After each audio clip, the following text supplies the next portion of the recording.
house was exactly like I remembered it, the way I'd been dreaming about it.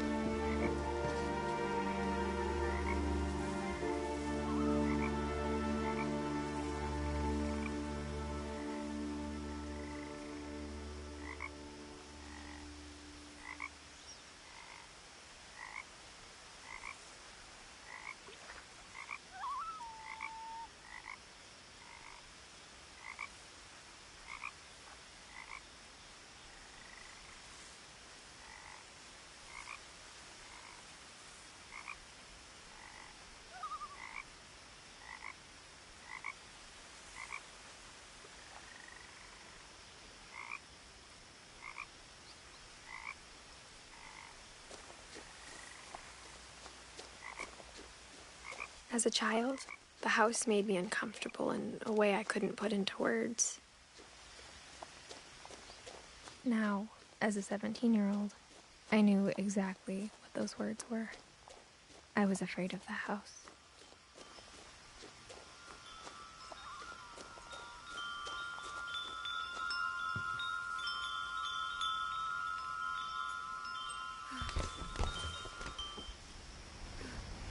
Crawling through the doggy door used to be a lot easier when I was 11.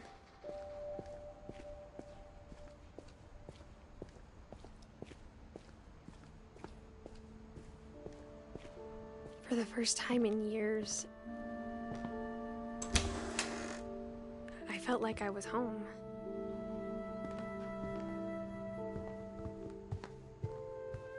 The table was still a wreck from the night we left.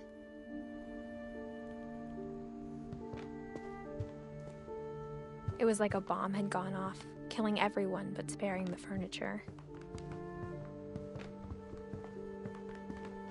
Nothing in the house looked abnormal. There was just too much of it, like a smile with too many teeth. Mom always told me to stay out of the basement, so I wasn't too surprised when the key didn't fit.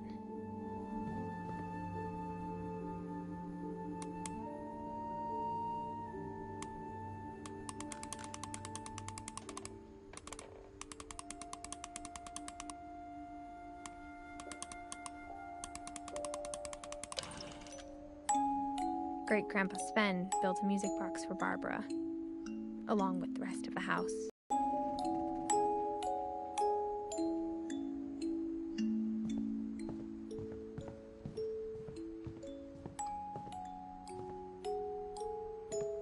After Milton disappeared, Mom sealed up all the bedrooms. Then Edie retaliated and drilled peepholes.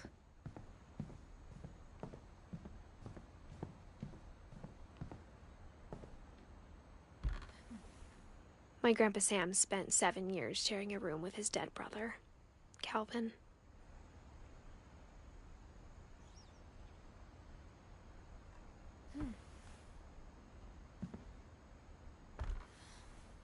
As a kid, I just assumed every house had peepholes and sealed rooms you weren't allowed inside of.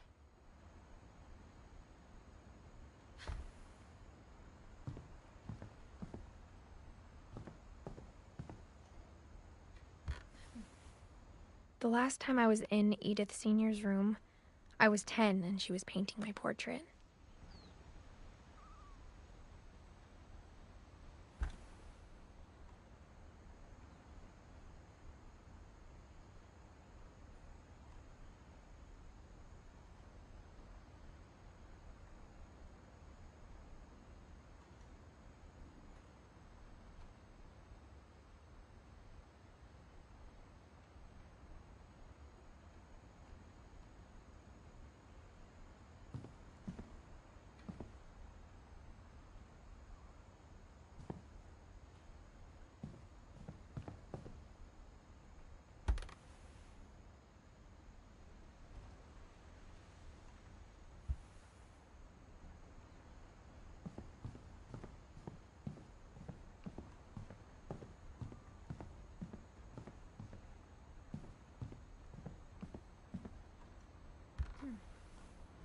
Molly always seemed like a girl I could imagine being friends with, if she hadn't died in 1947.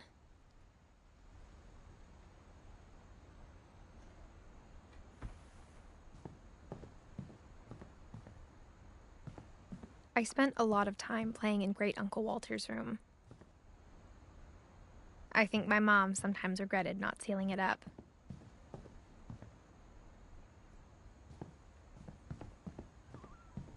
Louis told me there were secret passages, but I never believed him.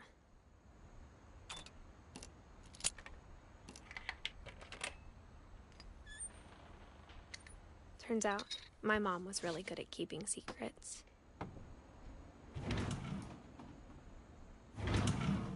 Now it was time to find out what my mom had been afraid of.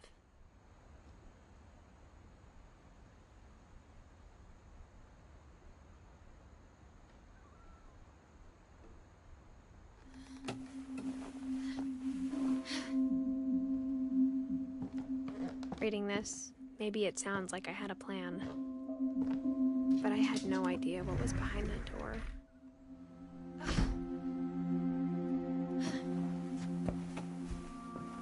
Just like I had no idea where all this was gonna lead. I grew up looking at Molly's room through the peephole.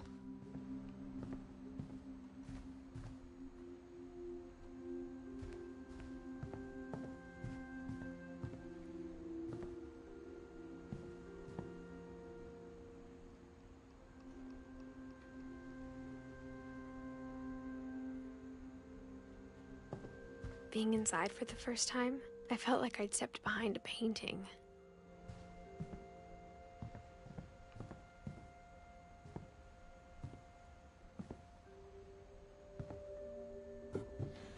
Molly's gerbil had a tiny bedroom with its own even tinier gerbil cage.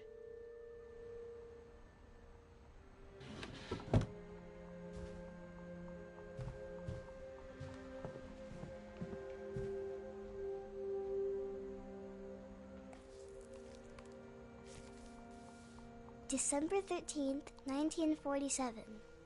Dear Diary, I'll be gone somebody about what's gonna happen. It started when Mom sent me to bed without dinner. I woke up and I was starving, so I looked around for something to eat. The gerbil food was dry, but I didn't mind it.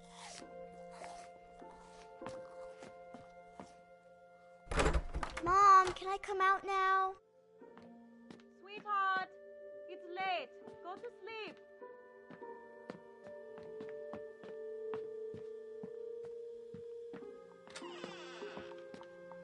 I kept eating and eating.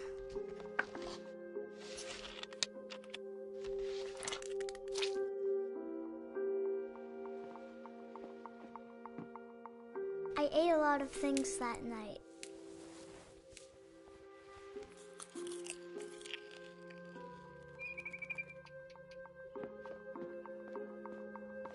Then I heard chirping outside my window. It was a barn swallow going back to her nest. I reached out for her.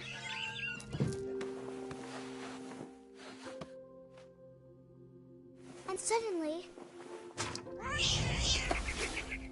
I was a cat.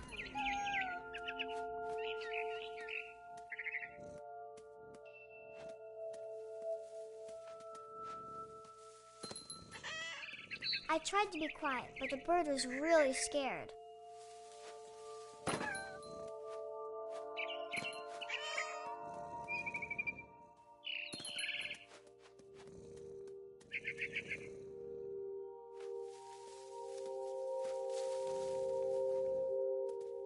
Mom and Dad didn't even look at me.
I jumped and I almost got her.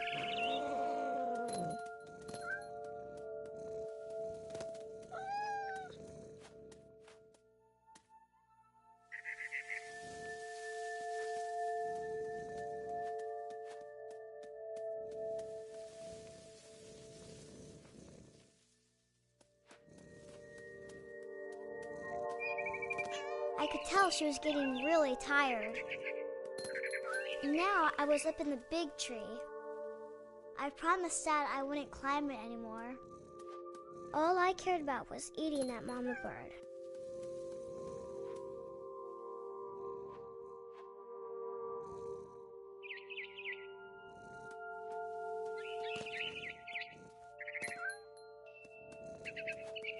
I gobbled her up. And suddenly, I was an owl. First, all I heard was the wind. Then I heard little teeth nibbling in the grass.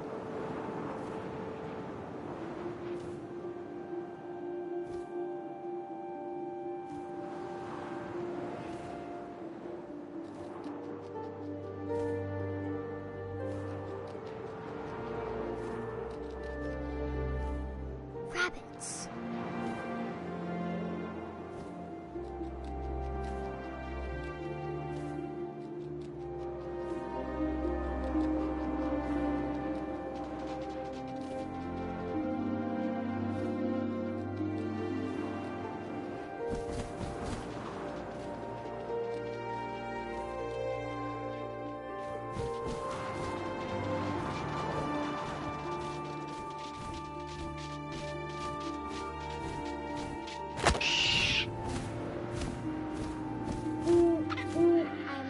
His face looking up and seeing mine through my talons.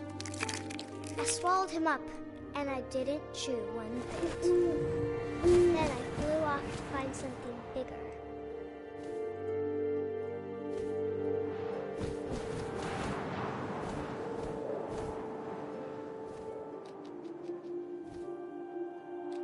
A mama rabbit.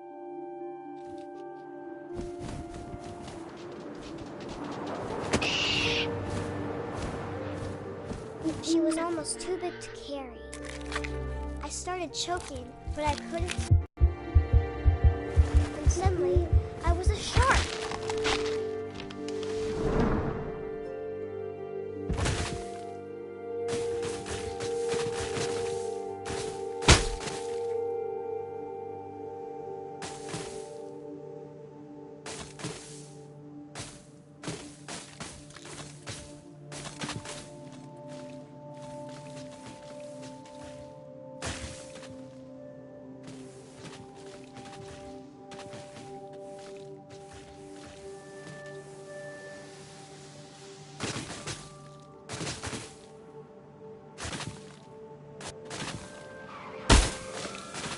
I rolled off the cliff and into the ocean.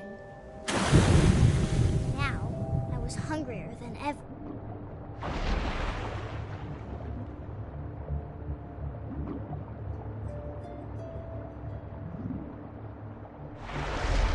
I wanted fat, juicy seals.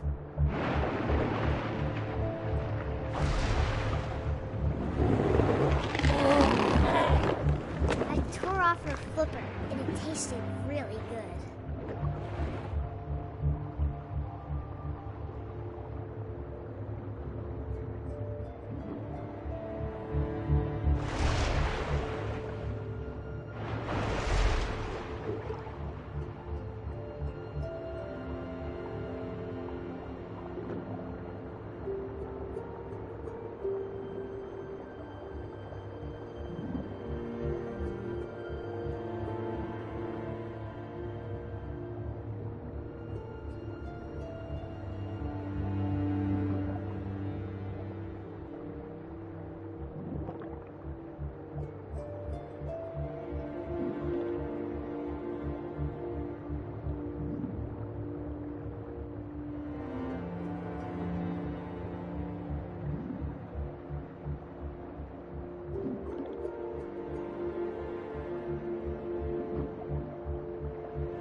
pipe. But I was so hungry, I jumped out of the water. When I opened my eyes, everything had changed.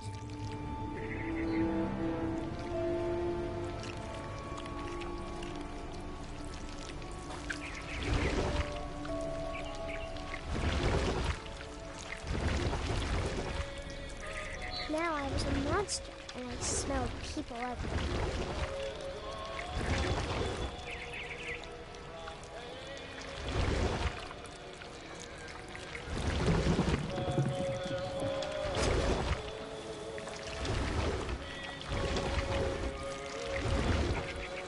I was big, but I moved real quiet.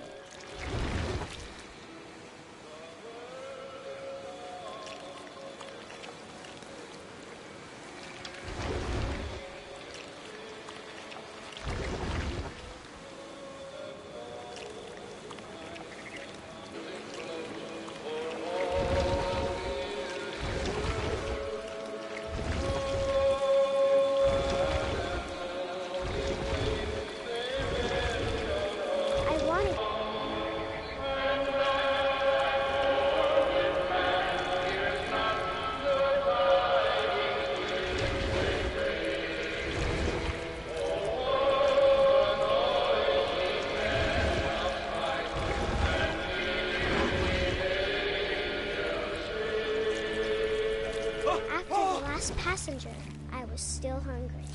And to cross the water, I smelled something new. Something I had to have, so I swam towards it.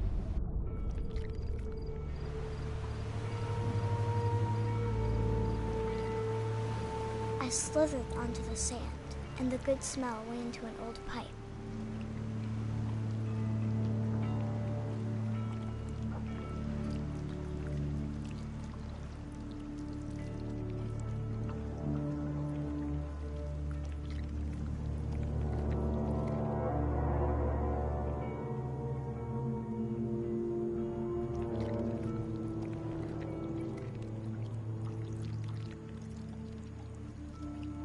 I got closer and closer.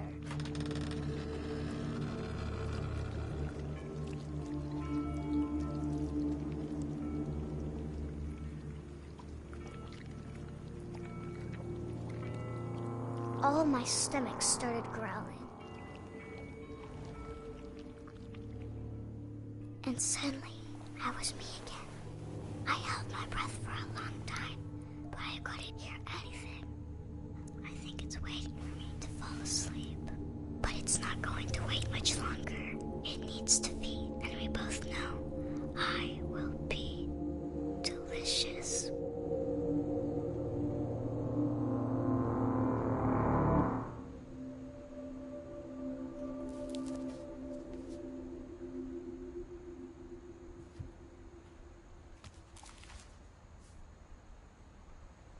I'm not sure if I believed all of that, but I'm sure Edie would have.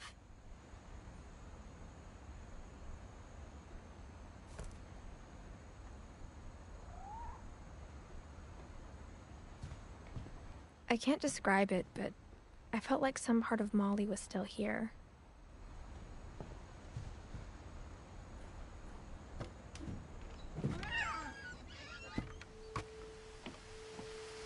This will be obvious later, but my mom never told me any of these stories. Edie would have, but Mom didn't like bringing up the past. Though, when we adopted a stray kitten, she was the one who named it Molly. I spent a lot of time in Great-Grandma Edie's room. Her room was like a museum. For 500 years, the Finches have been famous and misfortune.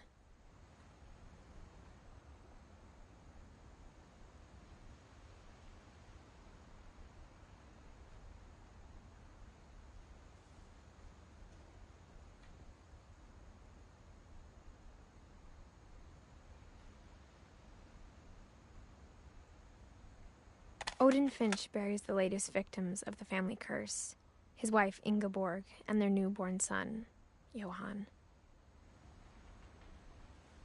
On January 7th, 1937, he set sail with his family and his house, hoping to leave the curse behind. But 40-foot waves off the coast of Washington send the house and Odin to the bottom of the sea. Odin's daughter Edie, with husband Sven and baby Molly, step ashore on their new home, Orcas Island.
Odin Finch is the first to be buried in the new family cemetery.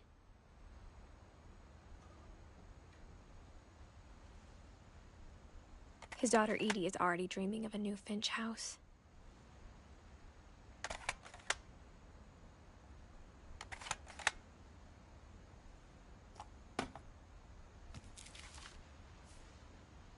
Whatever's wrong with this family, it goes back a long ways.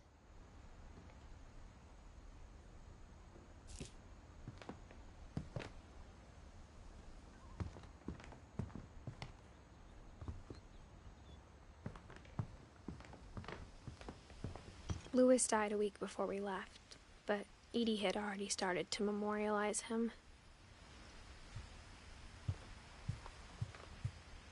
When Edie told people Sven was killed by a dragon, she could also have said he was building a dragon-shaped slide that collapsed. She could have, but she didn't.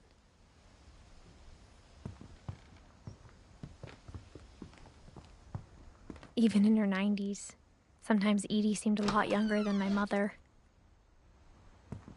The only trace Grandpa Sam's first wife, Kay, left on the house was the pink bathroom. It was a pretty big trace.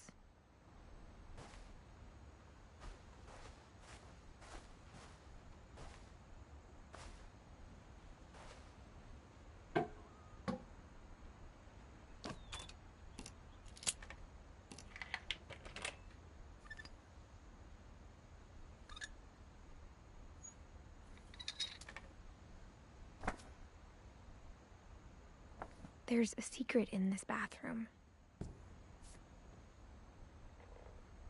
It's in the last place you would look. It isn't in the cupboard. It's hidden in this book.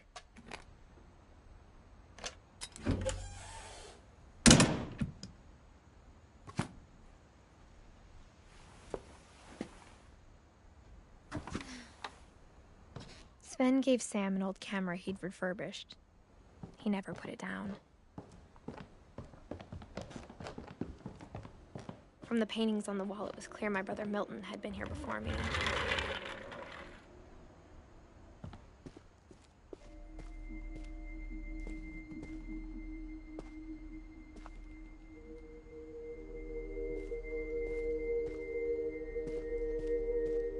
I knew Grandpa Sam had a twin, and that he never talked about him. I guess my grandpa didn't like history any more than my mom did.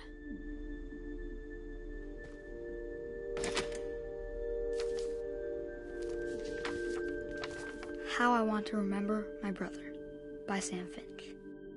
The thing I remember is that when he made up his mind, that was it.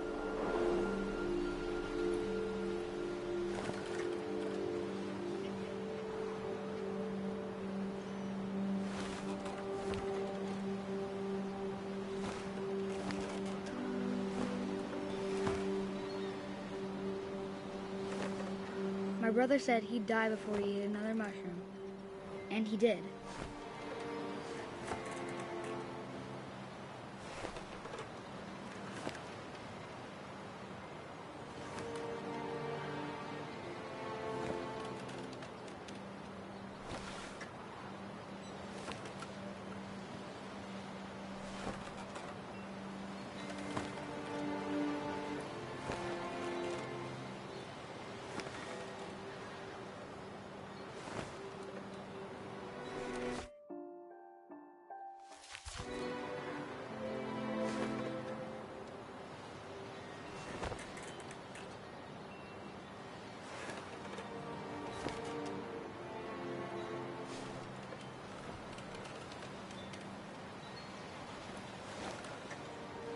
At Barbara's funeral, we swore we'd never be afraid again.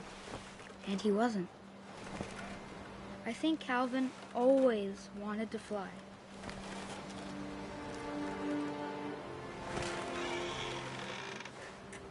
Sam! Calvin! Dinner's ready!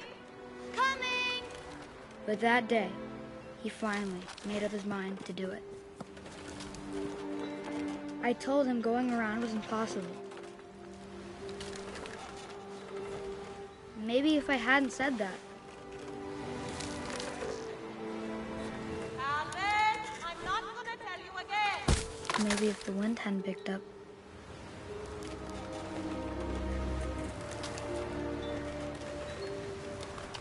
Then maybe he'd still be here.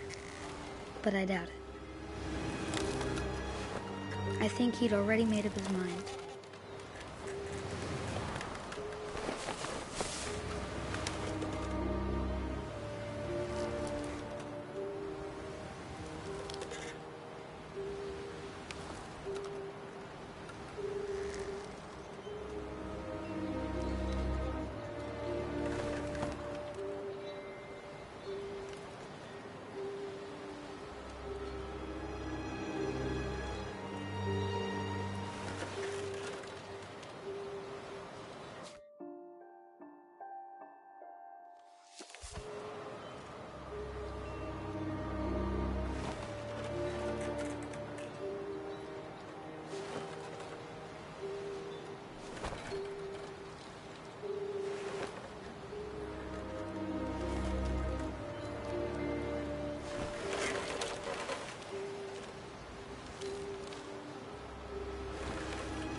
That's what I want to remember about my brother.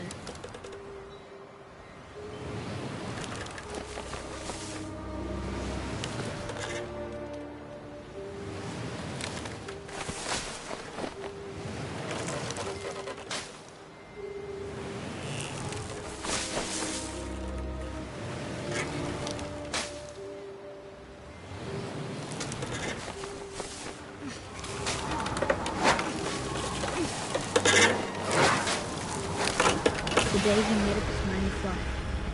And he did.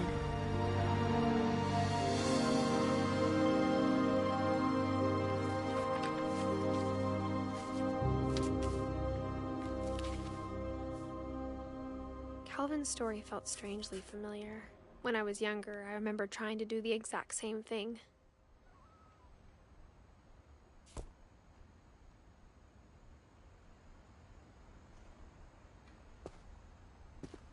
After the funeral, Edie roped off Calvin's half of the room.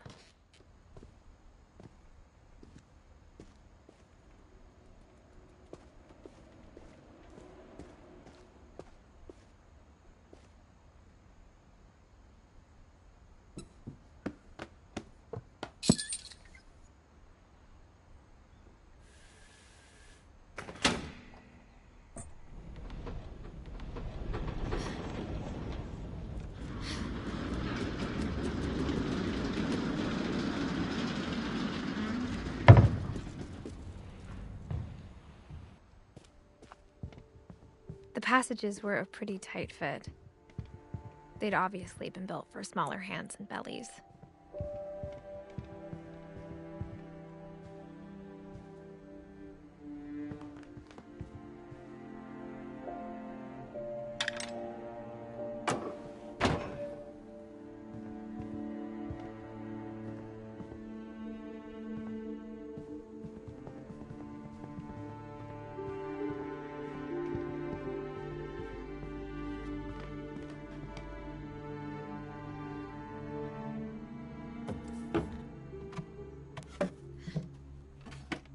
Growing up, I always thought of Barbara as a child star. I never thought about how hard it must have been for her.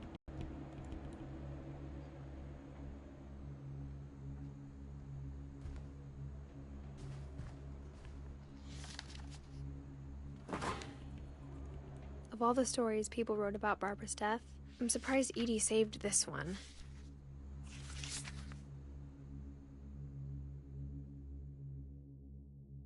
Old Jack here with another ghastly tale inspired by America's most unfortunate family. I'm calling it The Surprise Ending of Barbara Finch. As a child star, Barbara was famous for her scream. Now at 16, she was all washed up. A has-been. But in a lucky break, she'd been asked to perform her signature scream at a local convention for monster movie fans. It was just the boost her career needed. Unfortunately, her scream hadn't aged well. Getting better. I think you just need the right motivation. Her biggest fan and current boyfriend, Rick, was about to demonstrate when... Now that was a great scream. It was Barbara's father, Sven. He'd slipped into a table saw and had to be rushed to the emergency room.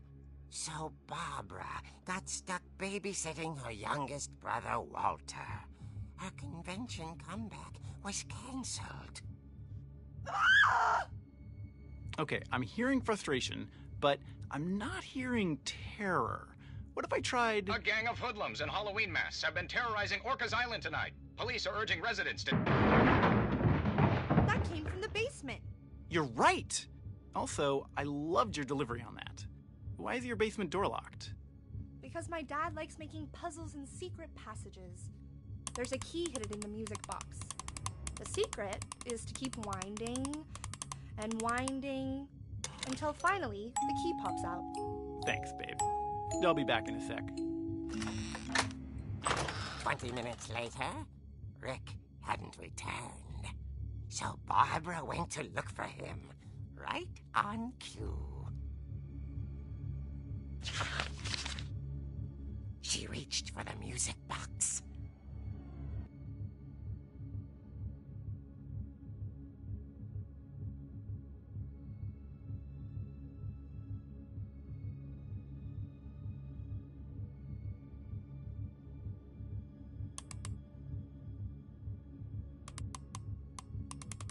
she wound the key.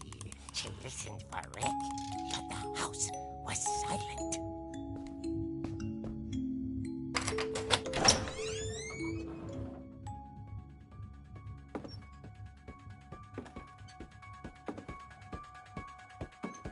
She found Rick's crutch and imagined the worst.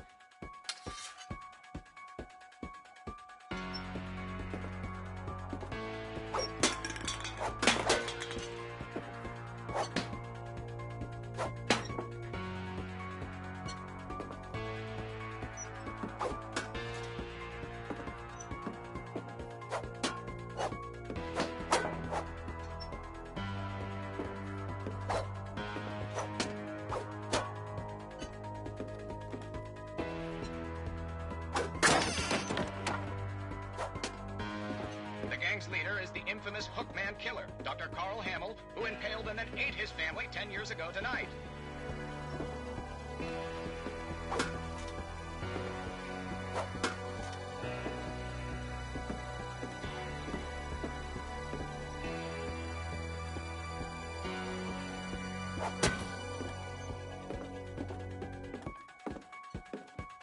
The old fridge rattled and grew still.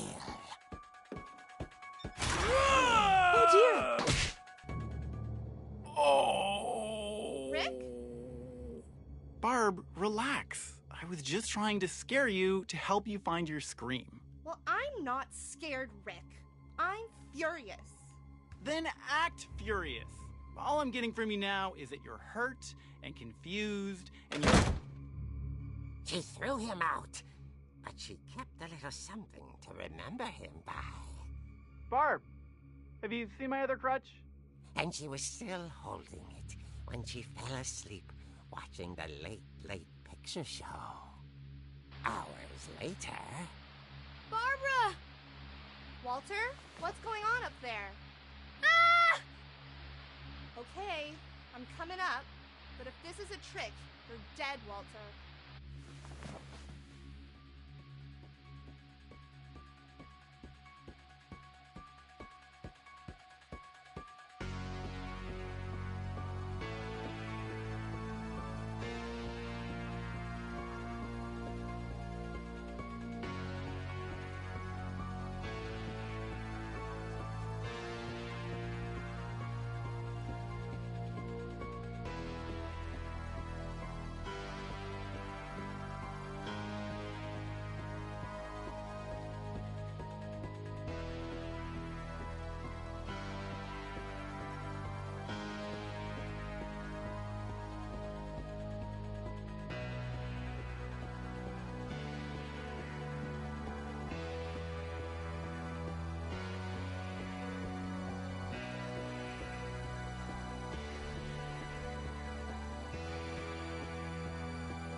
Walter had vanished, but his bedside radio was still on.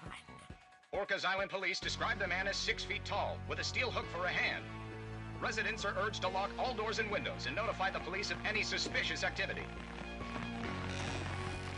Barbara turned, saw the hook man, and was speechless. He was quite smashing.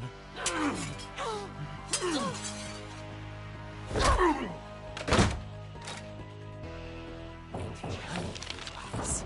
He couldn't get enough of Barbara. Okay, Barbara, there's gotta be another way out of here.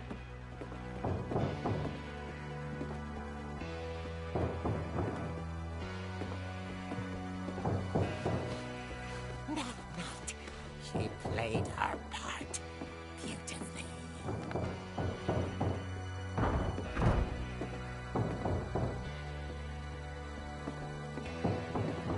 Molly's door hadn't been opened in years.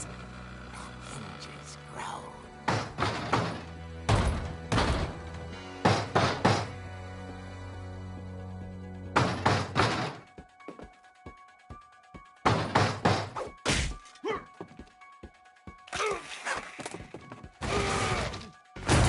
He wasn't moving, but she sensed the story might not be over yet.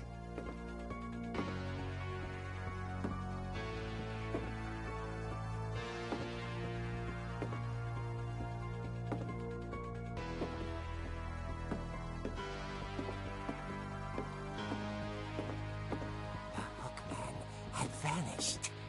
She listened for his breathing, but all she heard was...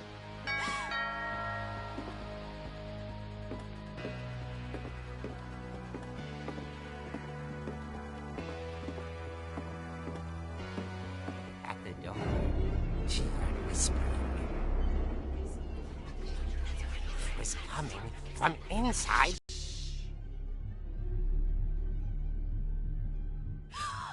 Oh dear.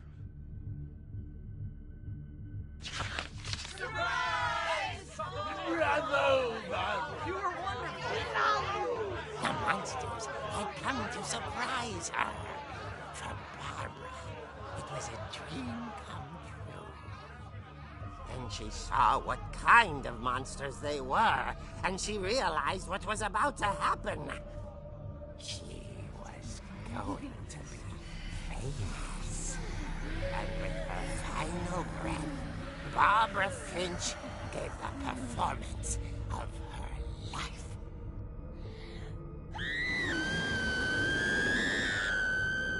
I wasn't there myself, but I hear Barbara was magnificent. Poor girl. She had a taste for stardom. But unfortunately, so did her fans. Of course, the police blamed it all on poor Rick, who disappeared the same night. And little Walter? Hiding under his bed the whole time. He took it all pretty hard, but that's another story. As for Barbara, tucked inside the music box is all they ever found of her. Her ear. Now that's what I call a real eerie tale.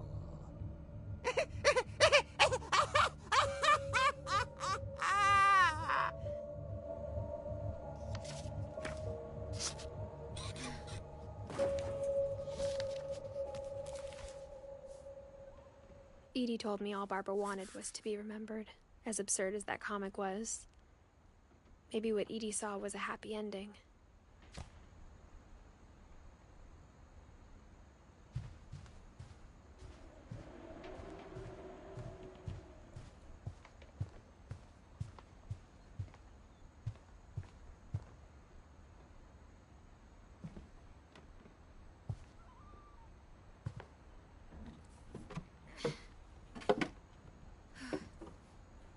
I guess now I know why Mom didn't like me playing with the music box.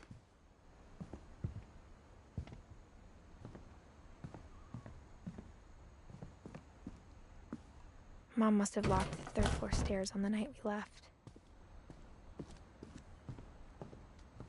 Whenever people ask me about my family, the first thing they always want to know about is Barbara.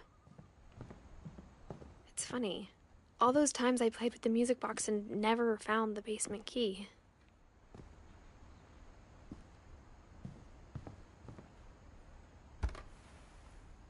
Edie told me once that every Finch who ever lived is buried somewhere in the library.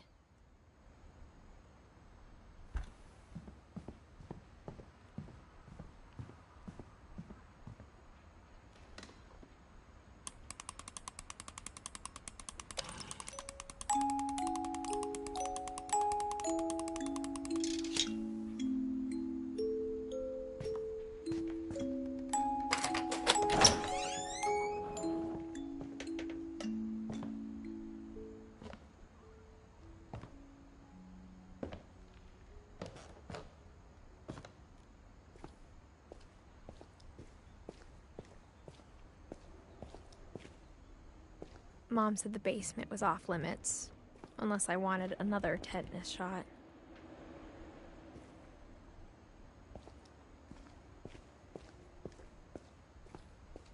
I saw Edie sneak down to the basement once, carrying packages. I thought maybe she was hiding presents.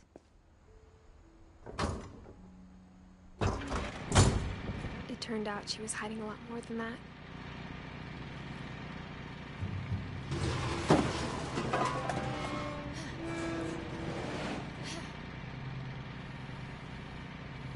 I remember asking Mom once about where Walter had gone. She said after Barbara died, he got as far away as he could.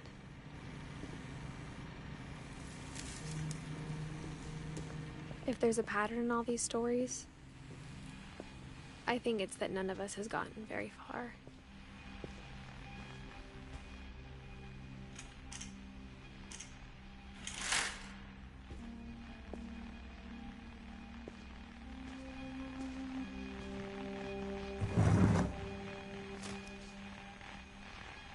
Goodbye, everyone. I can't believe I've been down here for 30 years. On that first day, after the shaking started, I didn't think I'd survive a week.